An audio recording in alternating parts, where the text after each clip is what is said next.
Karl Storz are proud sponsors of this podcast. Discover why Karl Storz is the name synonymous with innovation, precision, and excellence in the world of surgical endoscopy.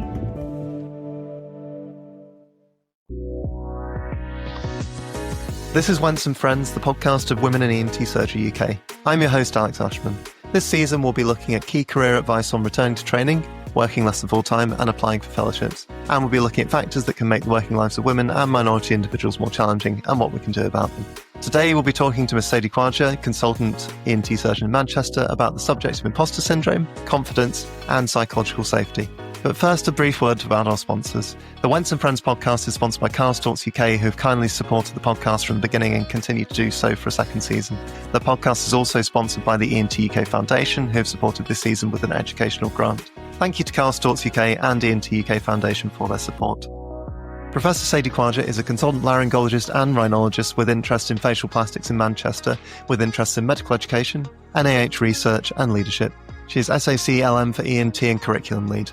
She co-led MAC Mentorship and Coaching Hub for Health Education England North West from 2019 to 2024. She's a committee member for the British Society of Facial Plastic Surgeons and British Laryngology Association. She's also a founding member of the ENT UK Foundation. But Sadie, thank you so much for joining us. Thank you. A pleasure to join you and talk about this subject matter. So first of all, we were going to talk about imposter syndrome, what it means for surgeons and what it really is, whether it's, a personal thing or not. It's a challenging conversation, actually, imposter syndrome. I think it's commoner than we think. And I did have a little bit of research just in preparation for today. And it's 98%. So it suggests that we all have had experience of it. It's how we experience it. And I did have a look at the definition. What is imposter syndrome? So in definition land, it's persistent self-doubt, inadequate or feeling inadequate or a fear of exposure as fraud, despite having clear evidence of competency and success. I think as a surgeon, we are perfectionists, and that doubt is part of who we are because that makes us good surgeons. But when that creeps into kind of over doubt or feeling inadequate, then it brings in another level of inadequacy that challenges us. And I think that's where we have to have that balance. Because at one side is that it can lead to anxiety, depression, and actually feeling burnt out, and you lose your confidence. The other side of it, and I've seen both sides, I think, the other side of it is when you see the overconfident surgeon that kind of feels that they can do everything, and you feel a little bit insecure about that as well. So it's a very much a balance that we have to find in ourselves, but also to achieve that, because we're all learners, is how to have that in a very supportive environment. And I think there's our challenge. So, in a very busy world, you're a trainee, you're trying to get up the ladder and get that level of experience, and you're doubting yourself in that journey, and you need that support because it's that kind of two elements to it. It's that personal reflection on where you feel you're at. And then there is actually a critical friend who can support you. That's a mentor. Now, the framework that we have at the moment is your educational supervisor should hopefully be that critical friend and be able to support you. We all know that's very variable and, depending where you are, who you are on getting that. So it's going back into surgery is a specialty that is a perfectionist kind of culture that we have. It requires evaluation and being critical about our surgeries. And it's finding that balance of doing that in a supportive environment. And the challenge we have is how supportive is the environment in the world that we live in, where it's fast-pacing, decision-making, and challenging. And I think really the kind of question I would say is how do we create that culture? And I think the first thing to say is recognize the prevalence of imposter syndrome. It's common. Let's just put it out there. It is more common slightly in the females and those in the early journeys of their careers. And I think we need to look out for those trainees and support them. And it's an open discussion. It's really, let's put it on the table. Let's see what those challenges are. And then having that right person to be listened to, having that access to support, really. So if your, education supervisor isn't appropriate, is there another wider network? Is there a mentor who is female, who might be more supportive, understand what the journey you're going through, and how can you access that? So I think that bigger, wider environment outside of the framework of the training is really helpful. And recognizing, it's a vulnerable period, isn't it? When you're being challenged or you feel insecure about what you're producing. And I think that vulnerability needs to be recognized as well. So I think those are the things I think about when somebody asks me about imposter syndrome. Yeah, I guess the other thing I think you're possibly leading into there then is whether someone personally has this growth mindset and they say to themselves, well, I can't do everything yet, but I'm going to learn how to do the exam. I'm not going to compare myself to people I view as being perfect or very advanced, but instead I'm going to learn from how they've got there and, take on those people as mentors, work on myself, but know that actually I'm not the finished product necessarily, and learning is lifelong. So, is there such a thing as the finished product, really? We're all on this journey together. And I guess also, as you say, recognizing that everybody has these doubts. They don't necessarily share them, but everyone has their own problems, their own struggles. And recognizing that you're not the only one in that situation, I think is probably very empowering, isn't it? It is. And I think for my own personal journey, I think, when do you reach a point where you put your hands up and say, I made a mistake and I want to share with you that challenge so that you don't make the same one, and so forth. I think comes with confidence. It comes with experience, comes with sharing. And we all kind of happily, and I've been there, sitting in the kind of surgeon's room talking about, I did that case last week. It was really difficult. Having that ability to do that comes with a little bit of experience and confidence. And I think comes with that safe environment again. Obviously, for us as consultants, we are in that environment because our timetables are fixed and it's, I know I've been there for 10 years rather than somebody who's a trainee comes into a new environment every 6. I find it very challenging, and I feel very challenged for trainees to be rotated so fast. I just don't get 4-month rotations. 6 months maybe gives you time to kind of embed into that place, get to be able to open up a bit, to have a conversation, because we're all different characters. And I think, those of us who are very communicative and able to explore and share, yes, that journey of moving around is doable, shall I say, rather than for those who have a quieter characteristics and personality. It's a nightmare, I think. Actually, it sounds a bit harsh, but it's a challenge. And I think for those people, having a framework slightly sitting outside, somebody who can go to regularly really, really helps. Because as you're rightly saying, it's that reframing is what we're looking at. None of us are perfect. None of us get it right 100%. Absolutely. I've noticed when mentoring programs try to sort of cover everyone or try to sort of reach quite broadly, it can be quite difficult to pair people up. Do you think trainees and, of course, consultant surgeons as well and SAS doctors should sort of proactively themselves look for mentors and try and find people, that they can have a chat with, who they sort of click with, or who, they feel can give them those insights, locally or regionally? Yeah, it's a good question. And I think part of our mentorship and coaching hub was one of those challenges we really struggled with in trying to get that right environment. When we sat down to think about it, we kind of created, and it'll be on the website somewhere, but at least about 10, 12 kind of subject matters. So there's a whole broad level of conversation that is relevant, first of all. Secondly, finding the right mentor. And I would say you need a mentor for different periods of your life for different things. Yeah. So it depends what you want, really. If it's not somebody within that hospital, then you need to be looking within that deanery area. So somebody close by, but not too close, because some of the conversation is very private and you want to have it in a safe space. So I think it's horses for courses. So it depends what you're looking for and who is the right person. So I would say the basics of what we were teaching or training in the MAC kind of program, and I still do to this day, is run a mentorship workshop. And that is to get everybody's skill set up to what you feel that you can call yourself a mentor. We can all give advice. Somebody comes along on the corridor and they want some quick advice. But that's who we are as surgeons. That's what we do day in, day out.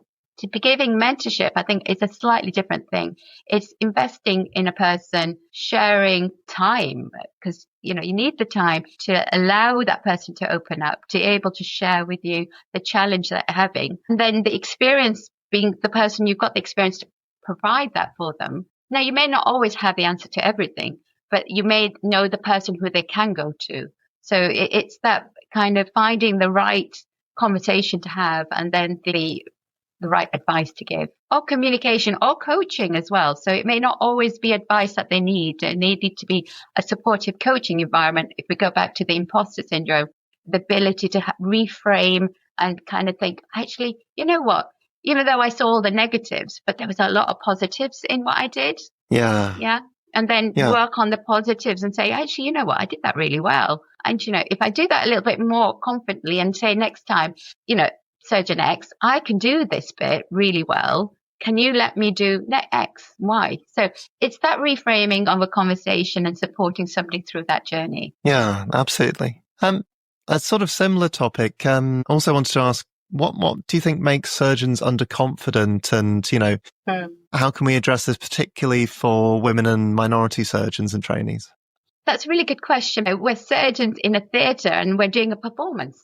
And in doing that, we are actors, and we're all different types of actors, aren't we? Some of us have that kind of bravado and that kind of outward expression, whilst otherwise doesn't mean that's right. I'm not here to say that's what we should be. I'm just saying there's a whole range of what we class as a surgeon and the characteristics of them. But I think from a confidence element of it, there is definite themes that we need to kind of recognize in ourselves. So straightforward ones is the skills and knowledge and experience. You need that foundation. You need to be able to have the skills and the knowledge on the case that you're going to do, and have seen it before, and be able to be confident in order to do the technical skills required.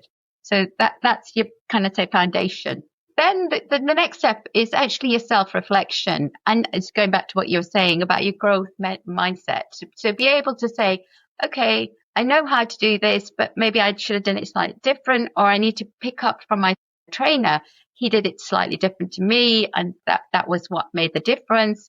So that kind of self-reflection, post-procedure, there's more than one way of doing something. What suits my hands? It may not be what the trainer said, but, if I try it this way, it may work better. So that kind of constant reflection gives you the confidence to kind of try things. And I think that's key for building your confidence. And then, listen, who hasn't been put down? I mean, resilience. Without it, it's a challenge in every walk of life and whatever we do. So having that resilience is really key. I'm not sure whether you can answer this one, whether we all have resilience to a certain extent. It's just variable. Yeah.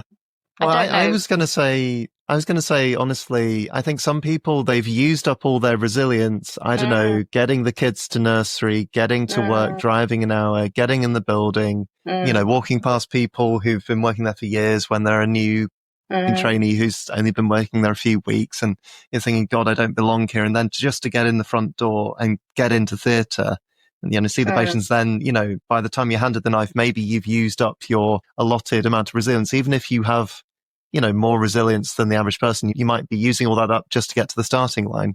I do wonder if there are ways that trainers can recognize those underconfident / resilient, exhausted trainees who need a bit more support or a bit more coaxing to get the most out of them. It is. And it's really a good point, actually. I've got the one son, but it was the vision I always had of juggling and of plates in the air constantly. Absolutely. And trying to kind of, trying to focus down to one at any one time, but making sure all the other ones were in the spin. And it's hard work. And I think if nobody recognizes that, that's a shame, because it makes you multifaceted, makes you actually much more rounded, and you're a much better communicator with your patients and with the kind of the environment of theatre. Because what is it? 70% of it would be female, because most of the scrub staff, quite a lot of anaesthetics are female. So there is that kind of commonality there that that you can share with. But as you're rightly saying, even just to get into the front door is a challenge. And it's finding those small wins in that. If it's a bad day, the nursery didn't open in time, you've got to theatre late, and now you're doing catch up after catch up. It's recognizing that's a situation. You can't reverse it. That's what it is. But saying, apologies, I've got here late. Let's see what we can do to kind of make the situation work. And I think what happens is that we all think in a very singularity way, as in, if I don't do that, that's going to happen. But and I know, ideally theatre runs on time, but the majority of the time, there's 101 reasons it doesn't. And, but there's always a bit of flexibility that you just need to kind of work with. But again, go back to the same thing, isn't it? You need a supporting environment who appreciate that these are the challenges. But supportive environment is really the best way of keeping your resilience up. Yeah. I mean, I wonder, do trainees need to proactively get their trainers to be supportive, or should trainers generally try and be proactive in supporting the trainees? Or is it kind of a 50-50, sort of, teamwork to make sure that happens? You definitely need a supportive trainer, because nothing is gained by the conversation that you have when they say, well, I'll just take over now because we're running late. And that really is when you feel your pit in your stomach, don't you? Because you're like going, but this is my opportunity to do this case. And you're like going, gosh, and when will I do the next one? Oh, now I'm going, it just sets up a whole chain reaction. But I think that is communication. I think this is really what we're talking about. There's an element of communication and leadership here, which is about, owning the situation, sharing it, saying, yes, we're running late, but the element that I really need to get my hands on is that bit of the operation. If you can let me do that bit, then obviously let you do the rest. It's not easy to do in a kind of busy kind of everybody's looking at you and the anaesthetist is looking at the watch and everything else. So it's a hard conversation to have. So it's best done outside of the theatre environment and prior to going in and saying, we're running a bit late, but I need to do this bit. If we start, or it's a negotiation, isn't it? Let me get the patient on table, I'll start, and then you can come in. That kind of conversation needs to be had. Yeah, no, I think that's very sensible, because having that conversation one-to-one with the boss in the coffee room beforehand is a lot easier, I think, for some trainees than, saying right as the case is beginning, right, can I do this bit? And also I think probably the trainer wants a bit of time to maybe quiz the trainee, okay, what's your experience if they haven't worked together much? So yeah, that's a very good point. You want to have that conversation ahead of time, and then being given that period of time in theatre to do for training probably will give those underconfident trainees a bit more confidence to get on and not worry so much. It is. And, the other thing I would always say is actually ask for feedback. I think we're very poor at giving it. Definitely as trainers. It's not hard to do. I just feel it's that communicative kind of element. So in that conversation before you go to theatre, I'm going to do this element of it. I'd love your feedback to say, would you do it differently? Is my technique, needs to be improved, or do, something else on it? I think having that, if you set the scene, then you're just you're the actor in it. If you come in, as in the kind of stand-in or come in at the last minute, it just sets everything off in the wrong direction. Yeah, absolutely. And I agree, particularly from the medical education point of view, you really have to have a little sort of quick structured feedback immediately afterwards, like a sort of debrief, like what went well, what could be improved, how are we going to change things going forwards, and then maybe what are we going to do to support that in the next few lists, or I don't know. I'll give you an interesting example. It was only yesterday, actually. We were in theatre and I have a fellow, and it was a difficult case. It was basically a microlaryngoscopy, taking a cyst off the vocal cords, but it's a very fragile cyst, and it burst. And I saw her face and I recognized instantly she was self-flagellating, as you do. Yeah. At the moment, and I said, we talked it through. We talked it through on the table. Okay, what are we going to do? How are we going to manage it? What's the challenge? And you really need a good trainer to let them work it out on the table, rather than do that instant thing. Right, well, I need to pick this up now and sort this out, kind of thing. And you're like going, is that really going to help her in the long run? That kind of emotional intelligence you need to be able to recognize that kind of very stressful moment for her. And so I think there's a lot to take out when we go to theatre, and really, as I said, setting the scene and then picking up the cues, picking up the kind of, stresses that are occurring on table is really important as well. Yeah.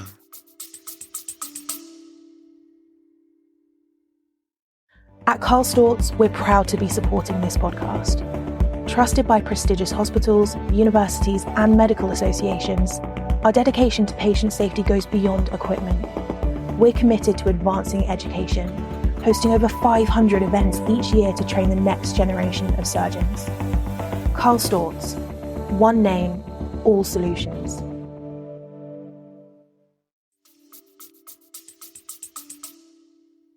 I mean, that kind of then leads me to ask about the more broader question of, creating an environment where there's psychological safety, for surgeons, trainees, the wider staff. In particular, I want to talk about how psychological safety affects surgical practice and, what happens obviously when it's not there.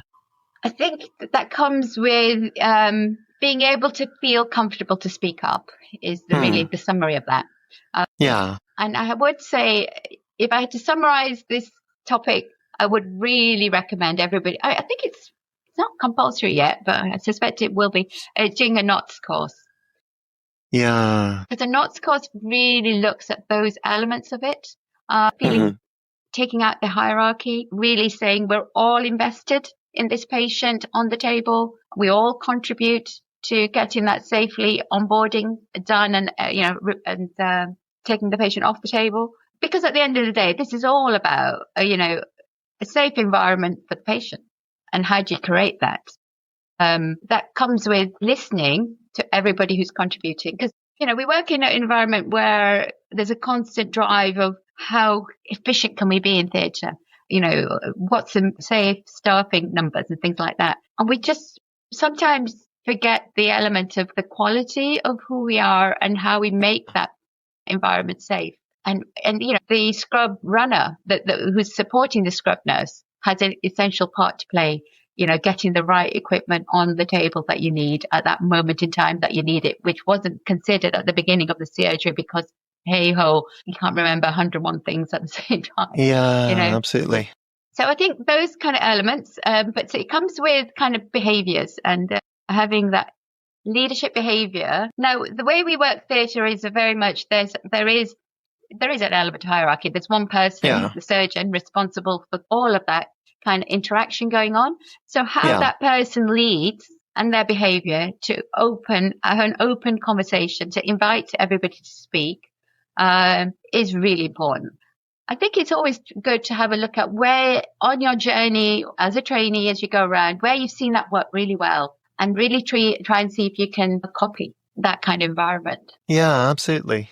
That makes me think of the sort of whole civility saves lives and avoiding rudeness, because obviously you don't want to cognitively impair your scrub staff by being rude to them, then ask for the very specific, I don't know, what's it from the cupboard at the back, when they're sort of, they've got a pulse rate of 100 and dripping with sweat from being yelled at the rest of the day. They're not going to find the thing you want. It also makes me think of, again, in terms of including, women and minority staff and surgeons in particular, it does make me think, we've got to be mindful not to do things that will be microaggressions or micro rudenesses that we're not aware of, but which are going to impair them cognitively because they're busy thinking, oh my God, that surgeon said that thing that was, really inappropriate. And now I have to concentrate on trying to get them to let me train, and maybe, if you go around being rude in front of your scrub staff, they might not be so inclined to speak up when you start taking out the wrong tonsil, the wrong hemithyroid or something like that as well.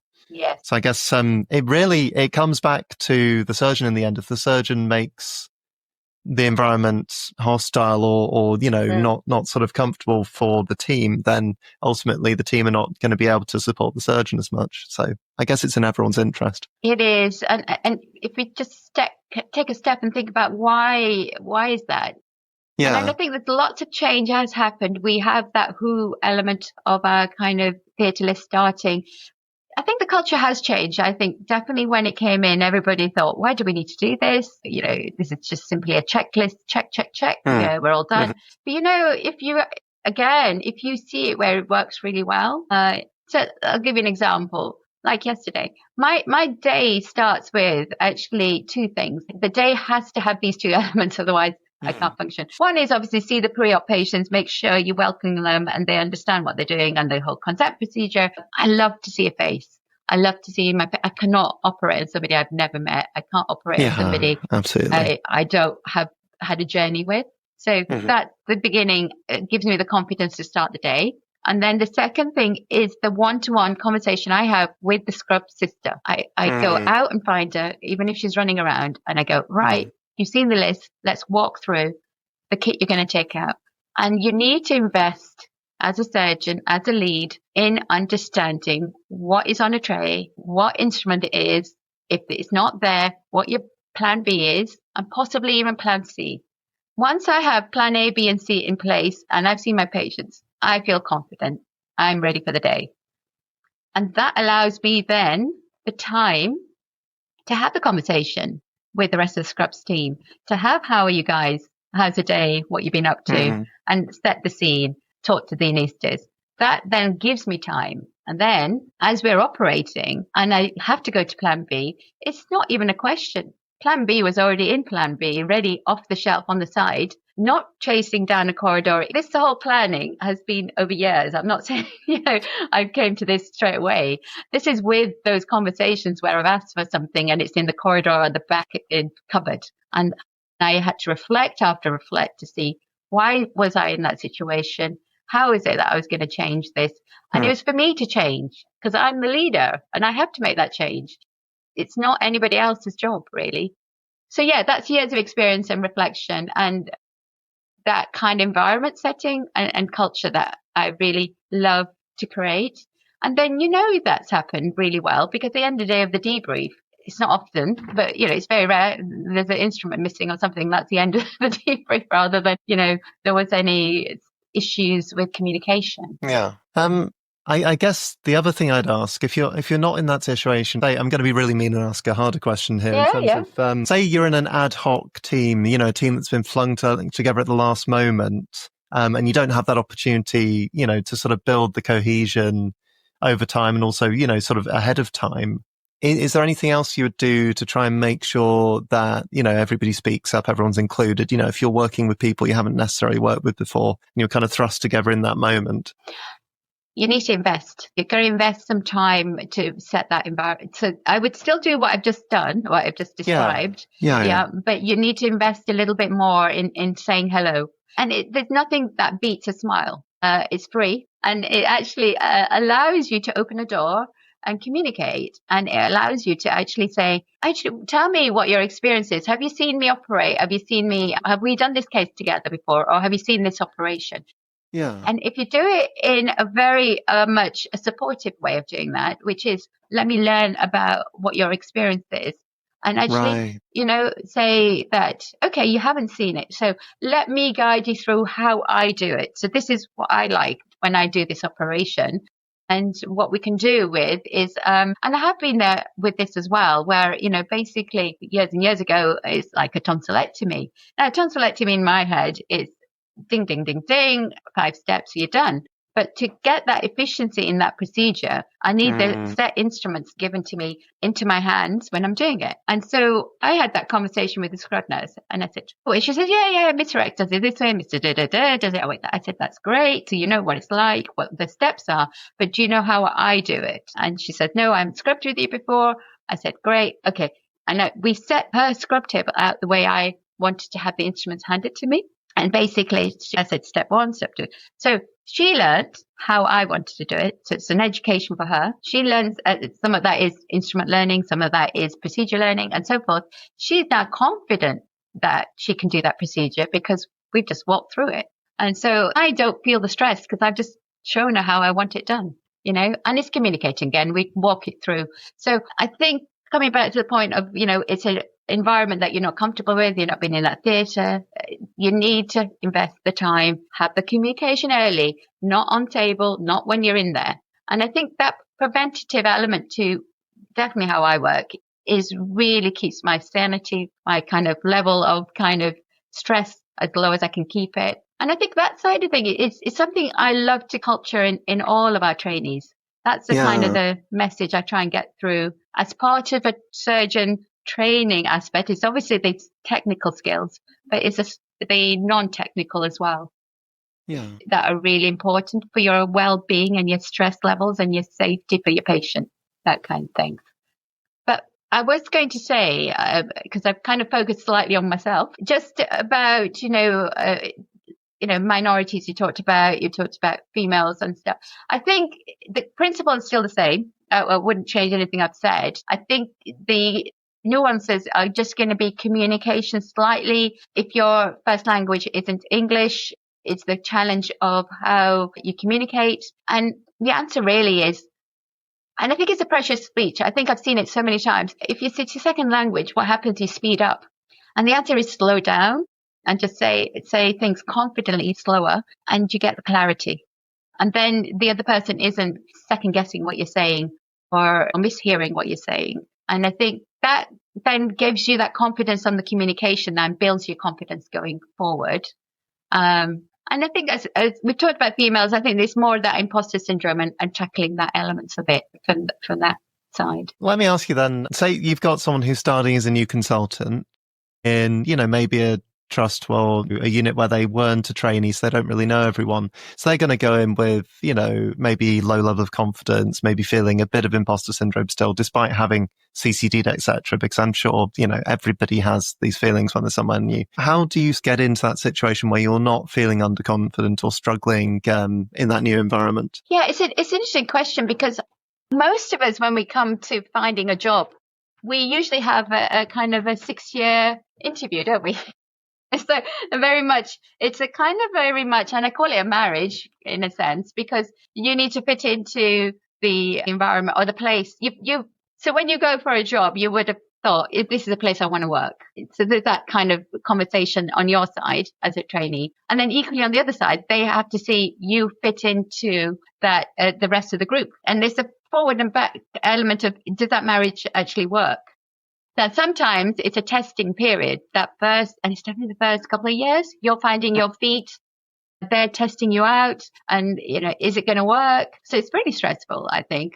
And therefore, you need your framework to support you through that. And what does that look like? That requires you, and I definitely had it. So it actually happened to me. I took a post-up in a hospital I've never worked in. It was doing the stuff, it was rhinology, facial plastics. So I was happy in the technical side of things, because that's what I trained for 6 years. But I had not known, I hadn't met or knew the other consultant group, basically. Mm-hmm. Yeah. But what happened for me, whether you call it luck or whether it was designed, the senior consultant took me under her wings and basically pretty much became my mentor for the first couple of years.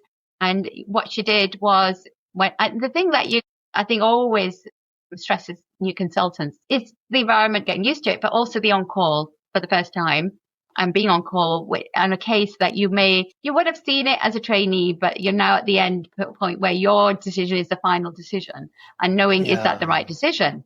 Yeah. You always need a telephone call to somebody who's had more experience to you. Because first of all, I don't know the lay of the land. So more than once I'd ring her up. She's not on call. But I'd ring her up and say, look, I've seen this case. This is what I want to do. And she would say, no, actually, you need to transfer that one out, or you need to do something different. And I think that's really absolutely essential, because where does the challenge comes or the stress comes is whenever there's a transition point. So whenever you transit from a foundation to a core, or core to senior, or senior to consultant, that's where your stresses come. And that's where your mentorship or your support network needs to be put in. And that allows you to then take those confident steps, knowing that there's somebody there in the background to support you through it. No, thanks. Those are very good points. Thanks so much for talking today. Is there anything else you wanted to cover before we finish? No, I think we've raced through a lot there. I suppose the message is, as I said probably a few times, it's a really important thing. It's common. Imposter syndrome is common. I think we just need to recognize that it needs a lot of light on it in order for us to land it safely for everybody. So I think there is a lot of learning still from my side of the kind of side of the pond, shall I say, from trainers and people in medical leadership, in creating those opportunities and frameworks, or educating trainers. So, it's for us to train the trainers to allow them to have the ability to support the trainees. So there's always work on that. So there is education days and so forth. But I think hopefully trainers can see that, there are solutions out there. Yeah. We just need to invest in them. And most of the investment is time. That's the challenge, isn't it? Most of the time. Absolutely. Absolutely. Thank you so much for talking to us, Professor Khwaja. I mean, congratulations on being a professor now as well. Thank you. Yes, I'm getting used to it slowly. Thank you for joining us for another episode of Wentz and Friends, the podcast of Women in ENT Surgery UK. If you enjoyed this episode, please make sure you subscribe on your podcast app of choice. leave us a review, and share it on social media. Don't forget that we have a back catalogue of episodes on a range of subjects from mat leave and menopause to surgical training and culture change. We're on Twitter, Threads, Instagram and LinkedIn, so make sure you follow us for details of upcoming episodes and events. And if you're an ENT UK member, you can join Wentz UK if you haven't already via your online membership page. Thanks again to all our guests for this season and to Carl Storz UK and the ENT UK Foundation for sponsoring Season 2 of Wentz & Friends, the podcast of women in ENT surgery UK. Wentz & Friends is produced and directed by Heather Pownall of Heather's Media Hub. The podcast was created by Ekpemi Irune. The rest of the team includes Anna Slovic, Catherine Conroy, Marie Lyons, Tanya Tarr, and me, Alex Ashman. Next week, we'll be discussing fellowships and alternatives with Miss Eleanor Warner and Miss Sumi Bowler. Until then, take care, and thanks for listening.